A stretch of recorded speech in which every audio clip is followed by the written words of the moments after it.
I am going to start Newton's laws of motion, specially pulley type of problem हम लोग आज देखेंगे। पुली type of problem में हम लोग देखेंगे कि जो आइटवुड वाला मशीन, आइटवुड मशीन का जो क्वेश्चन होता है, आइटवुड मशीन बोले तो जैसे सपोज कीजिए एक फिक्स सपोर्ट से एक पुल्ली है, ये लटका हुआ है, इसका मास मैं m1 कह रहा हूँ, ये मास m1 है और इसका मास जो है m2 है। तो इस सिस्टम को हम लोग आइटवुड मशीन बोलते हैं, आइटवुड मशीन, आइटवुड मशीन। अब इसमें देखिए ये धागा से लटका हुआ, ठीक है ना, ये धागा से लटका हुआ है, ऐसे ये धागा है। जब कभी आपको धागा में टेंशन दो तरह का होता है, एक तो मेंटल टेंशन होता है जो कि इंसान के अंदर, और एक फिजिकल टेंशन होता है। फिजिकल टेंशन बोले तो धागा के अंदर वाला जो टेंशन है। तो इस बड़ी पर अगर आपको टेंशन दिखाना है तो इससे दूर जाता हुआ आप एरो मारेंगे, इससे दूर जाता हुआ एरो मारेंगे तो इस पे टेंशन टी होगा, इस पे वेट लगेगा m1g, तो m1g नीचे होगा m1 इंटू जी, ठीक है। इस पे टेंशन टी लगेगा और इस पे वेट क्या होगा m2g नीचे। सपोज कीजिए इस केस में हम ये कर रहे हैं कि m2 जो है ना m1 से बड़ा है, m2 m1 से बड़ा है, ये इससे ज्यादा है। तो बताइए जब ये इससे ज्यादा और एक ही धागा से बांधा हुआ है, तो सबसे पहले जब एक ही धागा से जब कोई चीज बांधा हुआ रहे, जैसे आप देखते हैं कि एक ऑटो खराब रहता है, दूसरा ऑटो सही रहता है, तो वो क्या करता है, एक ऑटो वाला दूसरा ऑटो को रस्सी से बांध करके और कहीं पे बनवाने ले जाना है उसको, तो उसको उस जगह पे पहुंचाता है। तो ये जितना, अगर मान लिया कि ये 20 मीटर आगे गया है तो पीछे वाला भी ऑटो कितना जाएगा, 20 मीटर ही आगे जाएगा। तो यू कैन से कि अगर ये x1 गया होगा और ये x2 गया होगा तो x1 और x2 में क्या रिलेशन होगा कि x1 x2 दोनों आपस में बराबर होगा कि नहीं बराबर होगा। तो यू कैन से कि x1 इज इक्वल टू क्या होगा x2। अगर हम इसको टाइम के रिस्पेक्ट में डिफरेंशिएट कर दें, ये पोजीशन है, पोजीशन को अगर टाइम के रिस्पेक्ट में डिफरेंशिएट करोगे dx1 by D T is equal to dx2 by D T, तो you will get velocity v1 equal to v2, ठीक है। और यहाँ मैं लिख रहा हूँ v1 बराबर v2 है, और वेलोसिटी को अगर हम टाइम के रिस्पेक्ट में डिफरेंशिएट करेंगे dv1 बटा dt is equal to dv2 by dt, तो अपने को मिलेगा एक्सेलरेशन a1 बराबर a2। तो यहाँ से क्या मिला कि अगर दो बॉडी का पोजीशन सेम है, x1 और x2 अगर पोजीशन कहते हैं, अगर पोजीशन सेम है तो उसका वेलोसिटी क्या होगा, सेम। वेलोसिटी सेम है तो एक्सेलरेशन क्या होगा, सेम। तो पोजीशन सेम तो वेलोसिटी सेम, वेलोसिटी सेम तो एक्सेलरेशन सेम। आया बात समझ में। तो इस तरह से यहाँ पर एक ही धागा से बंधा हुआ है, इसका मतलब ये जितना नीचे गिरेगा उतना ही ऊपर उठेगा, बोलो हाँ या ना। तो इस तरह से हम लोग देखते हैं कि इसका जो अगर हम इक्वेशन लिखें तो ये m2g जो लग रहा है फोर्स और ये टेंशन जो t लग रहा है ये इससे ज्यादा है, नहीं समझ बात। तो आप इक्वेशन जब लिखिएगा तो m2g माइनस t, ये 4m2 मास के लिए, 4m2 के लिए m2g minus t net force. जैसे मान लिया जाए कि हम एक सपोज कीजिए कि ये बुक ले रहे हैं, ठीक है, ये बुक है, इस पे मान लिया जाए कि 40 न्यूटन का फोर्स इधर लग रहा है, इधर से 20 न्यूटन का फोर्स लग रहा है। तो अगर 40 इधर इधर से 20, तो नेट कह सकते हो ना, अगर बुक उधर गया है तो तुम कह सकते हो ना कि 20 न्यूटन का फोर्स उधर लग रहा है। तो उसी तरह से ये m2 चूंकि बड़ा था m1 से, हम यहाँ पे केस में लिए हैं, तो ये m2g ज्यादा, तो m2g माइनस टी बराबर मास इंटू एक्सेलरेशन। तो कह सकते हैं कि m2g माइनस टी बराबर क्या होगा, m2a होगा। और फिर कह सकते हैं कि टी टेंशन ऊपर लग रहा है, मतलब अगर ये ए एक्सेलरेशन से नीचे फॉल करेगा तो ये एक्सेलरेशन से ऊपर में राइज करेगा कि नहीं करेगा। तो यहाँ पे अगर इसका इक्वेशन लिखेंगे तो T minus m1g is equal to mass into acceleration, तो एक्चुअली में क्या आ जाएगा, m1a आ जाएगा। अगर ये दोनों इक्वेशन को हम ऐड अप करेंगे, ये दोनों इक्वेशन को ऐड करेंगे तो टी कैंसिल हो जाएगा और you will get m2g minus m1g is equal to, इधर ऐड करेंगे तो a into m1 plus m2 आएगा कि नहीं। और इसमें से मैं g कॉमन ले लेता हूं, तो ये g कॉमन ले लेंगे तो m2 minus m1 is equal to a into m1 plus m2 होगा। तो a बराबर क्या हो जाएगा, m2 minus m1 divided by m1 plus m2 into में क्या हो जाएगा g। ये एक्सेलरेशन का फॉर्मूला हो गया। आइटवुड मशीन में अगर ये m2 मास है, ये m1 मास है, तो इसका जो एक्सेलरेशन आएगा a बराबर m2 minus m1 divided by m1 plus m2 into G होगा। हमारे पास दो इक्वेशन था, ये फर्स्ट नंबर ए और सेकंड नंबर में ए। अगर दोनों में से कोई एक इक्वेशन में हम ये ए का वैल्यू रख देंगे यहाँ पे तो टी आ जाएगा। जैसे आप 10th क्लास में पढ़ते थे ना एक्स और वाई का वैल्यू, तो एक्स निकाल लेते थे तो एक्स का वैल्यू कोई इक्वेशन में डाल देते थे तो वाई आता था। तो उसी तरह से ए और टी में जब इक्वेशन आ चुका है तो अपने को ए मालूम है, तो ए अगर हम कोई इक्वेशन में डाल देंगे तो अपन टी यहाँ से निकाल सकते हैं। तो टी भी इजिली यहाँ से निकल जाएगा। अगर हम टी रखेंगे कोई इक्वेशन में, मान लीजिए पहले वाला इक्वेशन में टी का ए का वैल्यू पुट कर देते हैं, putting the value of a, putting the value of a in equation first, तो फर्स्ट टी जो आ जाएगा T is equal to 2m1 m2 divided by m1 plus m2 into में g। तो दिस इज ऑल अबाउट। मान लो कि ये पुल्ली है।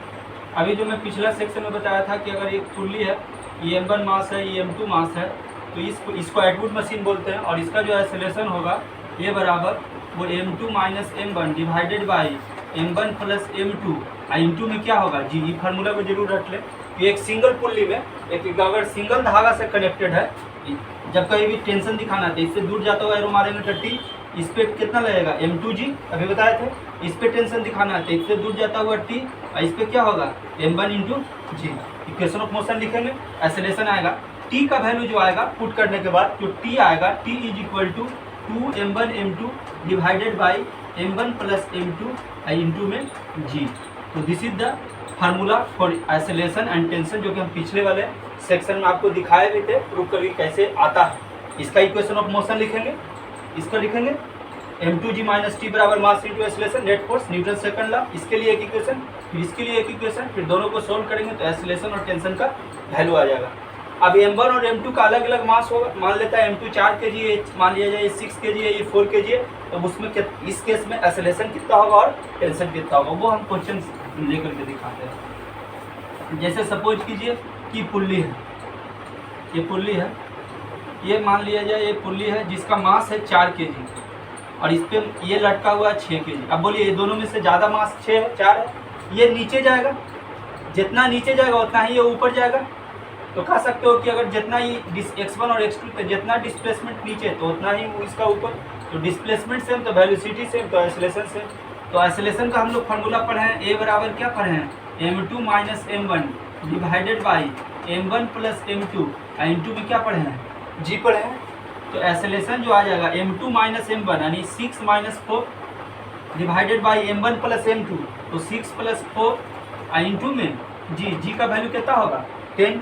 तो a बराबर कितना हो जाएगा 6 में से 4 जाएगा 2, 6 प्लस 4 कितना होगा 10 इंटू 10, ठीक है। तो ये कट जाएगा तो एक्सेलरेशन का वैल्यू आ जाएगा 2 मीटर पर सेकंड स्क्वायर। और समझ में ना। और इस केस में अगर टेंशन निकालना है तो टेंशन का फार्मूला पढ़ा है, T इज इक्वल टू क्या पढ़ा है 2m1 m2 divided by m1 plus m2 into में क्या पढ़ा है g पढ़ा है। तो 2m1 m1 4 गुना 6 कितना होगा 24 और 4 प्लस 6 कितना होगा 10, तो 2 5 जा 10, तो 24/5 न्यूटन आंसर आया। समझ में कि नहीं आया। तो एक्सेलरेशन भी आ गया, टेंशन भी आ गया। मतलब अगर आपको फार्मूला याद है ना, कई बार मेडिकल एग्जाम में इस पे डायरेक्ट क्वेश्चन पूछा है, मास दे दिया, अगर किसी स्टूडेंट को फार्मूला याद है तो डायरेक्ट कर देगा, अब फार्मूला याद नहीं है तो फार्मूला ड्राइव कर लेगा कैसे आता है, तो ये इजी है। इसके बाद इसमें हम लोग न्यूटन्स लॉ में हम लोग सूडो फोर्स के बारे में पढ़ेंगे, यानी कि फ्रेम ऑफ रेफरेंस के बारे में पढ़ेंगे। किसके बारे में पढ़ेंगे frame of reference. Frame of reference, तो फ्रेम ऑफ रेफरेंस दो तरह का होता है, एक इनर्शियल फ्रेम होता है और एक जो होता है आपका नॉन इनर्शियल फ्रेम होता है। दूसरा फ्रेम जो आपका है that is your non inertial frame. Non inertial frame, inertial frame वैसे फ्रेम को कहते हैं जो कांस्टेंट वेलोसिटी से मूव करता है, यानी वैसा फ्रेम जिसका एक्सेलरेशन वैल्यू 0 हो। मतलब जो फ्रेम जो कांस्टेंट वेलोसिटी से मूव कर रहा है दैट मीन्स उसका एक्सेलरेशन 0 है, और वैसा फ्रेम जिसके पास एक्सेलरेशन हो, मतलब एक्सेलरेशन 0 नहीं है, मतलब accelerated frame is called non inertial frame. तो नॉन इनर्शियल फ्रेम के पास कुछ एक्सेलरेशन होता है, मतलब it has some acceleration, that means you can say that कि accelerated frame is known as non inertial frame. तो accelerated frame is known as non inertial frame, accelerated frame is known as non inertial frame, non inertial frame, non inertial frame, non inertial frame. तो accelerated frame को हम लोग non inertial frame कहते हैं, और non accelerated जिसका acceleration 0 हो, जिसके पास एक्सेलरेशन हो ही नहीं, वो इनर्शियल फ्रेम कहलाता है। इनर्शियल फ्रेम में न्यूटन्स लॉ एप्लीकेबल होता है, इसमें न्यूटन्स लॉ एप्लीकेबल, और नॉन इनर्शियल फ्रेम में न्यूटन्स लॉ एप्लीकेबल नहीं होता है, इसमें न्यूटन्स लॉ एप्लीकेबल नहीं होता। न्यूटन्स लॉ को अप्लाई करने के लिए हम एक एक्स्ट्रा फोर्स को इंट्रोड्यूस करते हैं, that is called pseudo force. एक एक्स्ट्रा फोर्स को इंट्रोड्यूस करते हैं, that force is called pseudo force. Pseudo force, pseudo force, pseudo force जो होता है, सूडो फोर्स वास्तव में कोई फोर्स नहीं होता है, ये फेक फोर्स होता है। फेक फोर्स बोले तो ये न्यूटन्स लॉ को अप्लाई करने के लिए, एप्लीकेबल बनाने के लिए एक नया फोर्स हम इंट्रोड्यूस कर रहे हैं एक्सेलरेटेड फ्रेम में।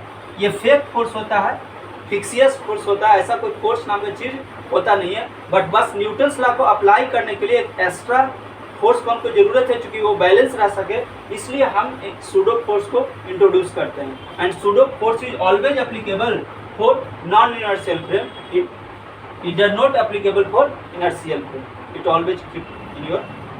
ये हमेशा माइंड में आप रखिए कि सूडो फोर्स हम सिर्फ और सिर्फ किस में लगाएंगे, नॉन इनर्शियल फ्रेम में, इनर्शियल फ्रेम में नहीं लगाएंगे। यानी न्यूटन्स लॉ को वैलिड करने के लिए सूडो फोर्स को इंट्रोड्यूस किया गया। तो इस तरह से फ्रेम ऑफ रेफरेंस था। इसके आगे देखते हैं हम लोग।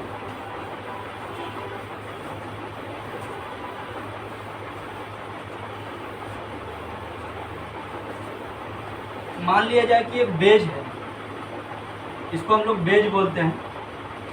ये जो ट्रेंगुलर शेप देख रहे हैं दिस इज कॉल्ड बेज। मान लिया जाए इसका मास कैपिटल एम है और इस पर एक छोटा सा ब्लॉक रख दिए जिसका मास क्या है, स्मॉल एम है। ये एंगल मान लीजिए कि थीटा है, एंगल मान लीजिए क्या है, थीटा है। तो ये सरफेस इस ब्लॉक पे फोर्स लगाएगा न्यूटन्स थर्ड लॉ से, एम जी नीचे लगेगा वर्टिकली डाउनवर्ड। ये एंगल अगर थीटा है तो कह सकते हो कि सर ये भी एंगल थीटा होगा। ये एंगल अगर थीटा है तो याद रखिएगा 1 और 2 इसको नाम दीजिए, इसको नाम 3 दे दो, इसको नाम 4 दे दो। तो ये एंगल अगर थीटा है तो ये भी एंगल थीटा है, क्योंकि दो इंक्लाइंड के बीच में जो एंगल होता है वही दो परपेंडिकुलर लाइन के बीच में भी एंगल होता है। परपेंडिकुलर लाइन बोले तो ये वाला लाइन तीसरा और ये वाला लाइन चौथा।